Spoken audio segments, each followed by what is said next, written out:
பெரிய சத்தம். அப்பொழுது வானத்திலே ஒரு பெரிய சத்தமுண்டாகி, இப்பொழுது இரட்சியும் வல்லமையும் நமது தேவனுடைய ராஜ்யமும் அவருடைய கிறிஸ்துவின் அதிகாரமும் உண்டாய் இருக்கிறது. வெளிப்படுத்தின சுவிசேஷம் 12:10.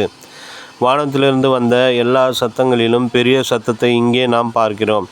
இந்த சத்தம் 4 காரியங்களை நமக்கு வாக்களிக்கிறது. முதலாவது இரட்சிப்பு, இரண்டாவது வல்லமை, மூன்றாவது தேவனுடைய ராஜ்யம், நான்காவது கிறிஸ்துவின் அதிகாரம்.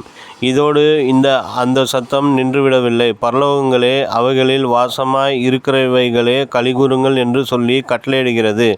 ஆம், இரட்சிப்பிலே ஒரு கலிகூறுதல் உண்டு, வல்லமையிலே ஒரு கலிகூறுதல் உண்டு. தேவனுடைய ராஜ்யமே கலிகூறுதல் நிறைந்த ஒரு இடமாகும். கிறிஸ்துவை துதிக்கிறதிலே கலிகூறுதல் உண்டு. நானும் நீங்களும் கலிகூறும்படி அழைக்கப்பட்டிருக்கிறோம்.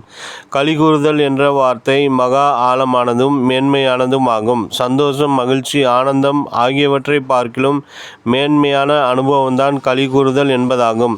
அதிலேயும் ஆவிலே கலிகூறுதல் இன்னும் அதிக விசேஷமானதாகும். கிறிஸ்துவின் தாயாரான மரியாள், என் ஆத்மா கர்த்தரை மகிமைப்படுத்துகிறது, என் ஆவி என் இரட்சகராகிய தேவனில் கலிகூறுகிறது. லூக்கா 1:46-47 என்று சொன்னார். இயேசு கிறிஸ்துவும் கூட ஆவியிலே கலிகூர்ந்தார். பிதாவே, இப்படி செய்வது உம்முடைய திருவுள்ளத்துக்கு பிரியமாய் இருந்தது. லூக்கா 10:21 என்று அவர் சொன்னார். கர்த்தரிலே களி கூறுவது ஒரு நல்ல பாக்கியமான அனுபவம். அப்படி களிகூறுங்கள் என்று வானத்திலிருந்து வரும் சத்தம் நம்முடைய செவிகளில் தொனித்து கொண்டிருக்கிறது. துன்பப்பட்டு வேதனைப்பட்டு துக்கம் முகமாய் இருக்காதிருங்கள். கர்த்தர் மேல் உங்கள் பாரங்களை வைத்துவிட்டு கர்த்தரிலே களி கூறுங்கள். வேதத்திலே முதல் களி கூர்ந்த பக்தன் ஆபிரகாம் தான். இயேசு சொன்னார், உன் பிதாவாகிய ஆபிரகாம் என்னுடைய நாளை காண ஆசையாயிருந்தான், கண்டு களி கூர்ந்தான். யோவான் 8:56.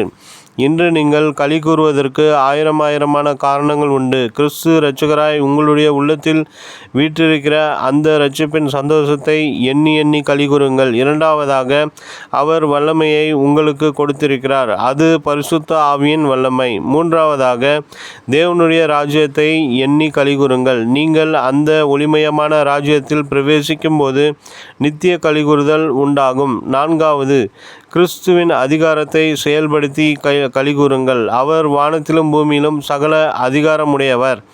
கர்த்தரிலே எப்போதும் கலிகூர்ந்த தாவீது ராஜா, உம்மை நம்புகிறவர்கள் யாவரும் சந்தோஷித்து எந்நாளும் கெம்பீரிப்பார்களாக. நீர் அவர்களை காப்பாற்றுவீர். உம்முடைய நாமத்தை நேசிக்கிறவர்கள் உம்மில் களி கூறுவார்களாக. சங்கீதம் 5:11 என்றார். நினைவிற்கு, கர்த்தாவே, உம்மில் மகிழ்ந்து களி கூறுவேன். உன்னதமானவரே, உமது நாமத்தை கீர்த்தனம் பண்ணுவேன். சங்கீதம் 9:1-2.